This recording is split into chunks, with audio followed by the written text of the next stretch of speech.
اللہ کے نبی صلی اللہ علیہ وسلم دعا فرماتے تھے، اللہم انی اسألک الہدی والتقی والعفاف والغنی، اللہم انی اسألک الہدی، اے اللہ میں ہدایت مانگتا ہوں، والتقی، اے اللہ میں تقوی کی دولت مانگتا ہوں، اے اللہ میں پاک دامنی مانگتا ہوں، اے اللہ میں بے نیازی مانگتا ہوں۔ اللہ کے رسول صلی اللہ علیہ وسلم ایسی دعا فرماتے تھے۔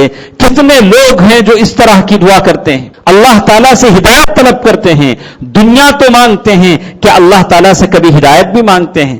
اللہم انی اسألک الہدی والتقی والعفاف والغنی۔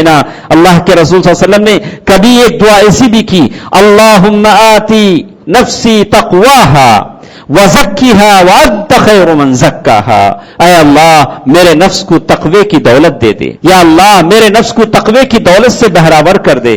دوستو عزیزو، کتنے لوگ تھے صحابہ کرام جن کی زندگیوں میں تقوی کوٹ کوٹ کر بھرا تھا اور اللہ تعالیٰ کی سامنے جواب دہی سے بالکل ڈرتے تھے۔ آدمی ہمیشہ اس بات کا لحاظ کرے کہ اللہ تبارک و تعالیٰ کے سامنے اسے جانا ہے اور اپنی زندگی کا حساب دینا ہے۔ اسی لیے کہا گیا کہ اللہ تبارک و تعالیٰ کی جو آیتیں نازل ہوتی ہیں یہ لوگوں کو متقی بنانے کے لیے آتی ہیں۔ كَذَلِكَ يُبَيِّنُ اللَّهُ آيَاتِهِ لِلنَّاسِ لَعَلَّهُمْ يَتَّقُونَ۔